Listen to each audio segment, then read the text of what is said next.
রাজশাহী মহানগরীর বোয়ালিয়ায় চাঞ্চল্যকর মিম হত্যা মামলার অন্যতম প্রধান আসামি সহ ৩ জনকে গ্রেপ্তার করেছে র্যাব-৫। রাতে রাজশাহী মহানগরীর তালাইমারী এলাকায় অভিযান চালিয়ে চাঞ্চল্যকর মিম হত্যা মামলার অন্যতম প্রধান আসামি দুই সহোদর ভাই শাকিল, রবিন ও সহযোগী শুভকে আটক করে। তাদের সকলের বাড়ি নগরীর বোয়ালিয়া থানার শিখের চর পাচানি মাঠ।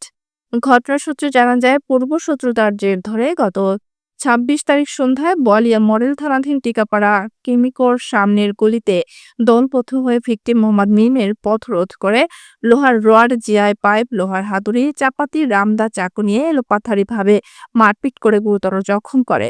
পরবর্তীতে রিকশাযোগে মিমকে আবারও শেখের চর ঈদগাহ পাচানি মাঠ সংলগ্ন নদীর ধারে নিয়ে হত্যার উদ্দেশ্যে ডান হাতের কবজি ও আঙ্গুল ভেঙে ফেলে এবং শরীরের বিভিন্ন স্থানে গভীর রক্তাক্ত ক্ষত করে জখম করে রাজশাহী মেডিকেল কলেজ হাসপাতালে ফেলে আসে।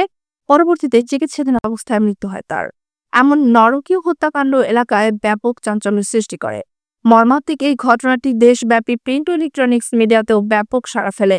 এ মামলার অন্যান্য আসামিদের দ্রুত আটক করতে কাজ করছে র্যাব-৫।